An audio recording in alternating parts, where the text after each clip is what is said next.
أعوذ بالله من الشيطان الرجيم بسم الله الرحمن الرحيم الحمد لله رب العالمين والصلاة والسلام على سيدنا محمد وعلى آله وصحبه أجمعين والسلام عليكم ورحمة الله وبركاته. Frères et sœurs, assalamu alaikum wa rahmatullahi wa barakatuh. J'espère que vous allez tous et toutes bien en ce début d'après-midi de ce jour de lundi 20 novembre de l'année 2017, il est précisément 14h48.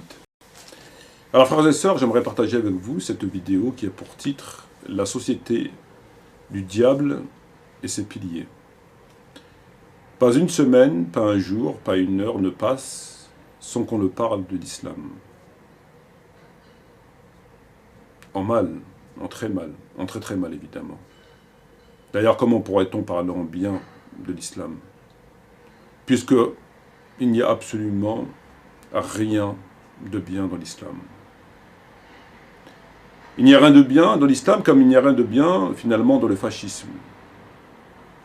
Je parle de fascisme parce qu'on entend ici et là, de plus en plus souvent, des gens faire ce parallèle entre l'islam et le fascisme. L'islam étant le fascisme vert. Le monde a peur, le monde tremble. Ils ont peur, ils sont traumatisés, choqués, bouleversés, tétanisés, ils n'en peuvent plus. L'islam est nocif. Il est nocif pour la vie, il est nocif pour la santé mentale. Il est nocif pour la liberté, pour la femme, pour les enfants, pour la nature. L'islam est nocif pour les droits de l'homme. En fait, l'islam est nocif pour l'humanité entière, sur terre comme dans les cieux, comme sur mer. L'espèce humaine, l'espèce animale est menacée par l'islam. Mais l'islam est aussi et surtout nocif pour la démocratie, la laïcité, comme nous allons le voir. Finalement, combattre l'islam, c'est combattre pour la vie. Combattre l'islam, c'est comme combattre le sida ou jadis la peste. Combattre l'islam, c'est combattre pour l'homme avec un grand H. Les musulmans ne sont donc que des criminels, des obscurantismes, des barbares, des fous, des malades qu'il faut impérativement soigner. Ils sont une menace pour la civilisation mondiale. Ils sont une menace pour la civilisation de l'homme blanc, parfois jaune. Lorsqu'ils ne sont pas terroristes, lorsqu'ils sont terroristes, il faut les déradicaliser. Lorsqu'ils ne le sont pas, il faut les laïciser. La preuve que l'islam est le mal incarné. La preuve, l'État islamique, Boko Haram, Al-Qaïda, le mouton, la piscine, le hijab, le halal, et surtout ce fameux Coran, ce livre tellement barbare, qu'on devrait finalement l'interdire. La main du voleur, la lapidation, la fornication, frapper sa femme. En somme, après TSS, tout sauf Sarkozy, TSI, tout sauf l'islam. C'est ce que l'on peut entendre ici et là dans les médias, surtout et entre autres dans BFM. Mais, frères et sœurs, analysons les causes du mal, les racines du mal, qui tue, qui viole, qui saccage, qui détruit. Qui finalement est la cause de la destruction de l'humanité entière, de l'être humain et de l'espèce animale de la terre en général, le musulman ou le non-musulman. Nous verrons alors, frères et sœurs, qu'il y a trois choses qui causent la destruction de l'homme et de la terre. La corruption passe par trois choses.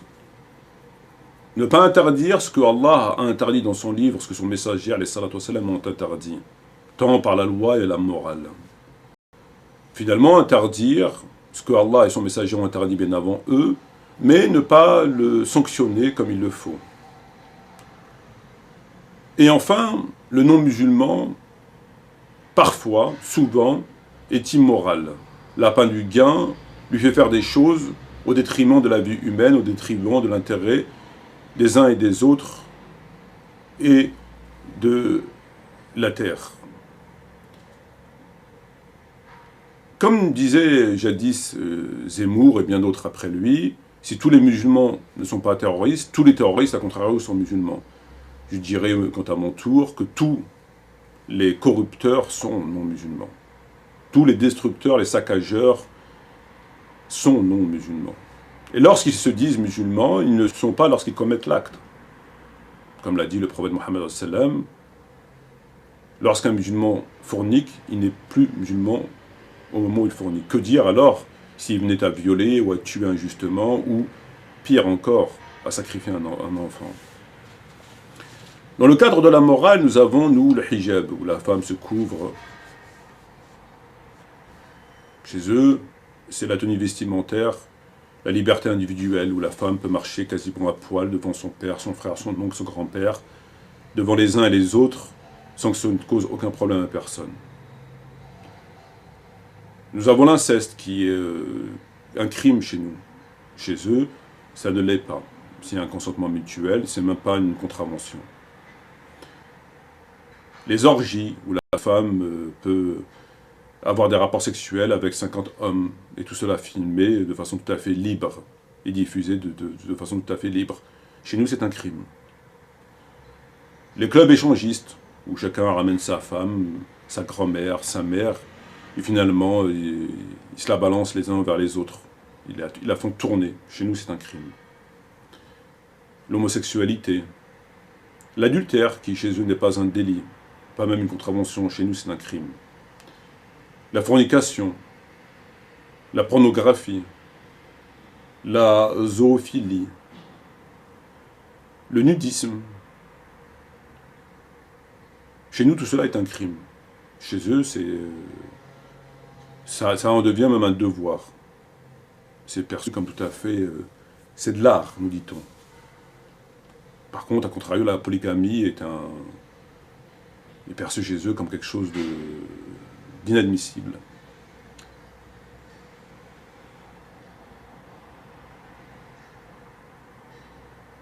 Alors, frères et sœurs, à ce stade déjà, comment peut-on comparer ces deux systèmes?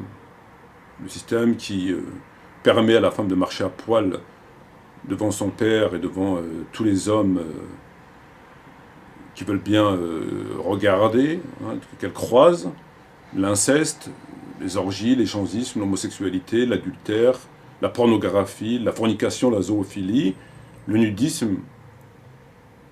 Tout cela, chez eux, est de l'art, c'est bien. Rien de mal, ça ne cause pas de problème. Chez nous, tout cela est un crime, voire un délit ou un crime. La protection de la santé. Nous savons que l'alcool tue plus de 3 millions de personnes tous les ans dans le monde. Et qu'il cause 200 maladies qui sont liées à l'alcool. En moyenne, chaque personne de plus de 15 ans boit 6 litres d'alcool par an. Un quart de cette consommation échappe au contrôle des autorités, etc., etc. Le tabac, idem. Nous savons que le tabac est la cause la plus importante de décès dans le monde. Un mort toutes les 6 secondes, environ 6 millions par an. Si le niveau du tabagisme actuel persiste, il sera de 10 millions de morts par an en 2020. Le tabac qui a fait 100 millions de morts au XXe siècle. Les pesticides, aujourd'hui dans le monde, 200 000 personnes meurent chaque année suite à une intoxication due aux pesticides, soit plus de 500 personnes en moyenne par jour. La pollution, c'est un décompte macabre que publie l'Agence européenne de l'environnement dans son rapport de 2017 sur la qualité de l'air. Elle explique que pour l'année 2014, la pollution a causé la mort prématurée de 520 000 personnes. La protection des biens. Il y a 250 000 cambriolages par an en France. Les agressions sexuelles. 600 000 femmes par an en France seraient victimes de violences sexuelles. La protection de la dignité humaine. Les viols en France. Chaque heure en France, près de 9 personnes sont violées, soit 206 par jour. Le nombre de viols serait de 75 000 par an en France. L'inceste touche 4 millions de personnes, environ 20% officiellement de la population française. Comment peut-on ensuite venir nous expliquer que la menace étant l'islam, puisque tout cela est dû au fait du non-musulman, puisque où cela n'est pas interdit dans leur religion, qui est la laïcité, où cela n'est pas sanctionné comme il faut. Le sang, la mort. Chez nous, le verset وَإِذْ قَالَ رَبِّكَ لِلْمَلَائِكَةِ إِنِّي جَاعِلٌ فِي الْأَرْضِ خَلِيفَةً قَالَ وَتَجْعَلُ فِيهَا مَن يُفْسِدُ فِيهَا وَيُسْفِكُ الدِّمَاءَ. Lorsque Allah dit je vais créer un humain, les anges lui dirent إِذْ قَالَ رَبِّكَ لِلْمَلَائِكَةِ إِنِّي جَاعِلٌ فِي الْأَرْضِ خَلِيفَةً. Lorsque Dieu dit je crée un calife, un successeur, un lieutenant sur terre, La réaction des anges étant de dire, vas-tu créer quelqu'un qui va semer la corruption et verser le sang? C'est dire le souci que nous avons du sang et de la corruption. Lorsqu'on compte tous ces nombres de morts dans le monde, on doit être à, je ne sais pas moi, 20, 30, 40, 50 millions, 100 millions de personnes tous les ans qui meurent de choses qui sont en rapport avec ou ce que l'islam a interdit, ou ce qui n'est pas sanctionné comme il faut. 30, 50, peut-être 100 millions de morts tous les ans. Le terrorisme islamiste a tué quoi? On dit qu'il a tué 2700 personnes depuis 2014. 2700 personnes depuis 2014. À cause d'eux, il y a 50 millions, 100 millions, 30 millions de personnes qui meurent tous les ans. À cause du non-musulman, du corrupteur non-musulman. L'hygiène. Lorsque on mange, on dit Bismillah, au nom de Dieu. Eux, ils disent rien. Lorsqu'on salue Assalamu alaikum wa rahmatullahi wa barakatuh, que la paix et la bénédiction d'Allah soit sur vous, eux, ils disent bonjour, salut, sagaz. Lorsqu'on rote, on dit Alhamdulillah, louange à Dieu. Pour eux, c'est dégueulasse. Péter les fait rire. Péter chez nous, c'est dégueulasse. On se lève le matin pour se purifier et prier, s'incliner, se prosterner, etc.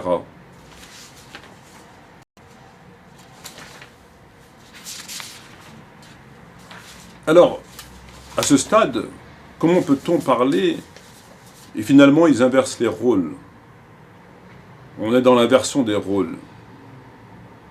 C'est quand même incroyable.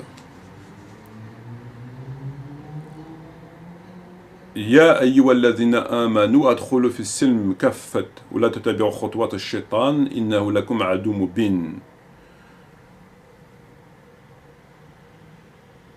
وإذ قيل لهم لا تفسدوا في الأرض قالوا إنما نحن مصلحون إلا إنهم هم مفسدون ولكن لا يشعرون تلك الدار الآخرة نجعلها للذين لا يريدون غلوا في الأرض ولا فسادا والعاقبة للمتقين. Le pouvoir de Satan, la société de Satan, qui est celle-ci, repose sur des piliers. Lesquels sont-ils? La police, la gendarmerie, ce qu'on appelle les forces de l'ordre, les politiques, les juges, mais aussi les prédicateurs du système. Les prédicateurs du système que l'on connaît, tous confondus, par leur islam laïque, ils ont donné les clés de la maison. Ils ont donné les clés de la maison terre à Shaitan. Ils ont donné les clés. Par leur silence et taire la vérité. Par parler des sujets futiles, secondaires, voire lunaires. Ils permettent à Satan d'asseoir son pouvoir et donc de détruire l'homme, l'humanité et l'islam. Leur travail permet, comme l'a dit François Burghardt, ce que font les prédicateurs du système, qui sont un pilier de la société diabolique, car sans eux, rien ne serait possible. Comme l'a dit François Burghardt, c'est de permettre la domination des kofars sur les musulmans. C'est de permettre aux kofars de prendre de l'avance matérielle, de progresser, alors que les musulmans n'ont pas d'État, n'ont rien, et donc finalement ils sont ce qu'ils sont aujourd'hui. D'un côté, ils sont à la guerre des étoiles, de l'autre côté, ils n'ont même pas un siwak. C'est de détruire l'islam politique, et donc de casser la colonne vertébrale de l'islam. C'est de permettre aux kofars de tuer, de violer en toute impunité, sans craindre les musulmans, une réaction des musulmans, plus qu'anesthésiés par les prostituées du système. Alors que Allah, dans le Coran, il dit « وَمَنْ يَقْتَلْ مُؤْمِنًا مُتَعَمِّدًا فَجَزَاؤُهُ جَهَنَّمَ خَالِدٍ فِيهَا وَغَضَبَ اللَّهُ عَلَيْهِ وَلَعَنَهُ وَأَعَدَّ لَهُ عَذَابًا عَظِيمًا » C'est grave. C'est que les gouverneurs arabes, finalement, ont tout à gagner avec cet islam des darons, cet islam des shibani. C'est de pervertir la Ummah, en la diluant dans ce bordel de Sodome et Gomorre, de détruire la foi des gens, puisqu'ils n'ont plus de aqidah, de préparer, voire de hâter la venue du Dajjal, de diviser les musulmans, puisque, comme le dit la Bible, je frapperai le berger et le troupeau se dispersera. Lorsqu'on n'a pas d'autorité, ben les musulmans, le troupeau est dans l'état que l'on voit aujourd'hui. Et puis finalement, c'est de se permettre surtout de s'en mettre plein les poches et de vivre agréablement, alors que les autres sont obligés de trimer à l'usine, comme on le sait. Et de désobéir à Allah et obéir à Satan. Tilka hudud Allah, fala ta'taduha, wa man yata'ad hudud Allah, fa ulaika humuz zalimun. Telles sont les hudud d'Allah, telles sont les lois de Dieu, telles sont les limites de Dieu. Ne les violez pas. Et celui qui viole les lois de Dieu fait partie des injustes. Inna yuqima al-hudud Allah wa tilka hudud Allah yubayyin liqawm ya'lamun. Tilka hudud Allah wa man yuti' Allah wa rasulahu yadkhul jannati tajri min tahtiha anharu khalidina fiha wa dhalika fawzul 'azim.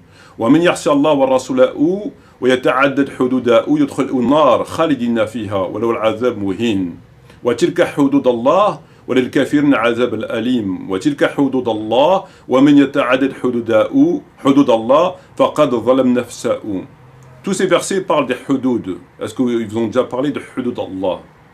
Est-ce que vous avez déjà vu des vidéos où ils vous expliquent l'importance des hudud d'Allah? Jamais. Alors, ces prédicateurs, qui sont un pilier de la société du diable, ils ont tous accepté de signer. Ils ont signé, en contrepartie, ils ont donné les clés du pouvoir au Dajjal. En échange de quoi? Ben, ça leur permet de faire ce qu'ils font, de vivre agréablement, de s'en mettre plein les poches.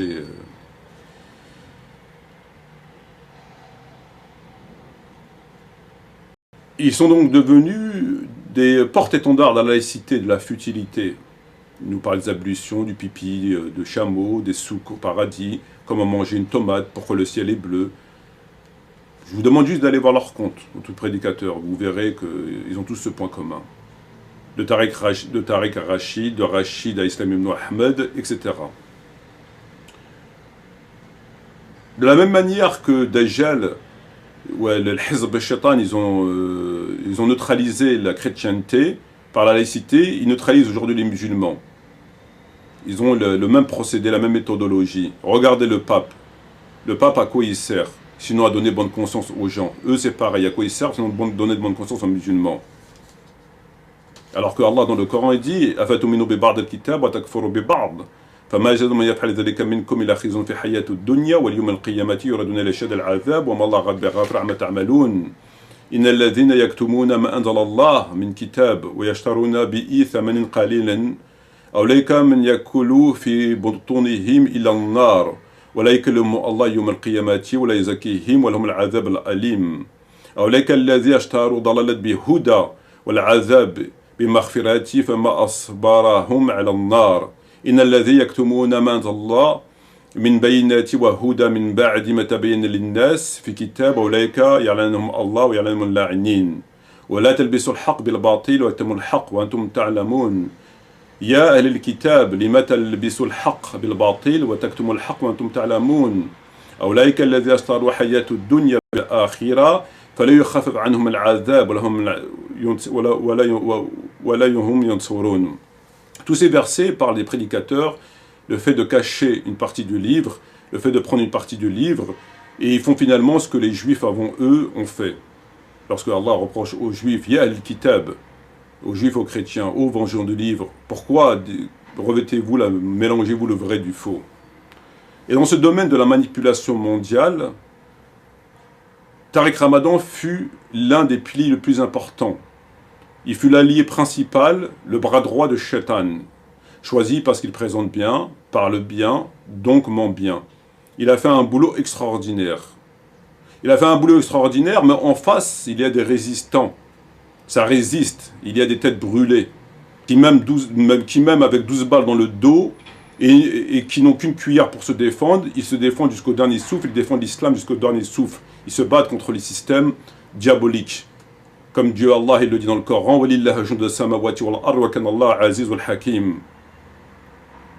et si aujourd'hui le sang du musulman, l'honneur du musulman ne valent pas plus que celui du rat du cafard, c'est vers eux qu'il faut regarder. Après, vous avez certes la masse musulmane qui travaille et alimente tous les jours ce système diabolique. Ils se déchirent entre eux, le shir ceci, le shir cela, un tel chiite, un tel sunnite, bid'a, pas bid'a, t'as vu. Ils alimentent tout ce système tous les jours. Ils l'alimentent pour au moins deux raisons. Personne ne propose l'islam comme il faut. Et chez Shaitan, comme chez Pharaon, il y a le pain et le confort. Additionné à la peur, alors voilà comment ça se passe. Effectivement, les Juifs, les Égyptiens, quand ils sont partis, les Juifs, quand ils sont partis, ils ont quitté l'Égypte. Et pendant un moment, ils ont dit à Moussa alayhi salam qu'ils voulaient revenir en Égypte, parce qu'ils commençaient à galérer dans le désert, et ils voulaient revenir en Égypte. Parce qu'en Égypte, ils avaient de quoi manger. Ben, les musulmans, aujourd'hui, c'est un peu la même chose. Ils veulent rester chez Shaitan, plutôt que de revenir vers Allah, parce que chez Shaitan, ben, il y a le minimum vital.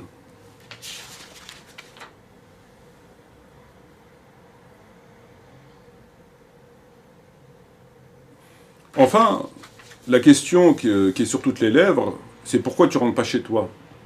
Si tu es contre la démocratie, contre ce système diabolique, qu'est-ce que tu fais ici? Ben, le problème, c'est que vous êtes partout. C'est que le Shaitan, le système diabolique, il est partout. En Algérie, ils ont gagné les élections. Ils ont massacré la population algérienne. Ils ont fabriqué les GIA. Et ils leur ont donné des armes, notamment des hélicoptères écureuils, alors qu'ils avaient gagné. Donc on sait ce qui s'est passé après. En Tunisie, Marda, ils ont gagné, on a vu le bordel qu'ils ont fait. En Libye, voilà ce qu'ils ont fait. En Syrie, voilà ce qu'ils ont fait avec leurs magouilles, etc. En Irak, lorsqu'il y a eu la révolution iranienne, ils ont payé Saddam Hussein pour qu'il attaque l'Iran, pour éviter que l'Iran exporte sa révolution. L'Égypte, lorsque Morsi l'a gagné, ils lui ont mis Sisi. L'Arabie Saoudite, les Américains, les Européens, ils ont payé Sisi pour qu'il renverse Morsi, ils l'emprisonnent. En fait, vous êtes comme le diable, vous êtes partout. Et là, le problème, c'est que nous, on n'a pas de chez nous. Parce que là où on est, vous venez foutre le bordel. Vous avez des bases militaires partout. Et puis après, vous avez Docteur Lafolle et Docteur Ducon, Magid, Aldo, Stéron, etc., qui, au nom de la liberté de ceci, de cela, viennent nous faire des vidéos, nous expliquer le danger de l'islam. C'est un peu comme le docteur, voyez-vous, le docteur avec sa blouse, qui voit des cadavres tous les jours rentrer dans son hôpital par dizaines de milliers, et des malades, et qui, au lieu de s'occuper de ces malades et de régler le problème de ces épidémies, ben, il va vous expliquer que la sourate 4, verset 34, cause problème. Et le bout ici sur la tête. Et après, il vous demande de vous intégrer. Vous intégrer à quoi? Et c'est pourquoi que Allah n'aime pas les kuffars. Pourquoi Allah dans le Coran il dit Fal'anatullah ala al-kafirin. Alors moi je vous dis une chose qui est très simple. Face à ce constat évident, ils ont inversé les rôles. C'est à nous d'avoir peur d'eux. C'est à nous d'avoir peur de leur démocratie, de leur système. C'est pas à eux d'avoir peur de l'islam. C'est à nous d'avoir peur. Lorsqu'on voit les résultats, ils font entre 30 et 100 millions de morts tous les ans. Dû au kufr sur Terre. Entre 30 et 100 millions de personnes meurent tous les ans. À cause de la mécréance. Donc c'est à nous d'avoir peur. Les enfants qui disparaissent, les cancers, les pesticides, l'alcool, tout le bordel qu'ils font. C'est à nous d'avoir peur. Si on fait une société, c'est à nous d'avoir peur. Et là, ils ont inversé les rôles. Ils ont peur de l'islam. Et l'islam, il n'a rien fait. Il n'a rien fait, l'islam. Et là, le problème, c'est que l'islam n'a rien fait. Alors qu'eux, ils font 100 millions de morts, 50 millions de morts tous les ans. C'est prouvé. C'est eux-mêmes qui le disent. Alors moi, je vous dis simplement, soyez fiers de votre religion, soyez fiers de votre Coran, soyez fiers de votre prophète Mohammed alayhi salam, fiers de la charia, fiers de la morale de l'islam. Je crois que tous les systèmes confondus n'arrivent pas à la cheville de l'islam. Et c'est à nous, finalement, d'avoir peur. يا أيها الذين آمنوا من يرتد منكم عن دينه فسوف يأتي الله بقوم يحبهم ويحبونه أذل على المؤمنين وعز على الكافرين يجاهد في سبيل الله ولا يخاف لوم لائم ذلك فضل الله يؤتي من يشاء والله السميع العليم وما محمد إلى رسول قد خلت من قبله الرسل فإن مات أو قتل انقلبتم على أعقابكم ومن ينقلب على عقبيه فلا يضر الله شيئا وسيجزي الله الشاكرين ومن محمد الرسول Mohammed, c'est qu'un envoyé. قد خلت من قبله الرسل. Avant lui, il y a eu des envoyés. فَإِنَا مَاتْ, s'il venait à mourir, أَوْ قُتِلَ, ou à être tué, انقلبتم على عقبكم, revenez-vous sur vos talons. ومن ينقلب على عقبيه فلا يضر الله شيء. Et celui qui revient sur ses pas, il ne fera pas de mal à Allah. Et Dieu sera récompensé les reconnaissants. Voilà, donc c'est simplement pour vous dire, lorsque vous analysez tout ça, ils ont simplement inversé les rôles. Et le problème notre problème dans tout ça, c'est nous, le pilier des prédicateurs du système, qui permettent tout ça. Parce qu'ils ont neutralisé l'islam. Ils ont neutralisé l'islam. Et eux, ils permettent tout ça. Par le travail qu'ils font tous les jours. Il est là notre problème. Parce que sans eux, rien ne serait possible. Sur ce, je vous remercie. Wassalamu alaikum wa rahmatullahi wa barakatuh. Et bientôt, Inch'Allah.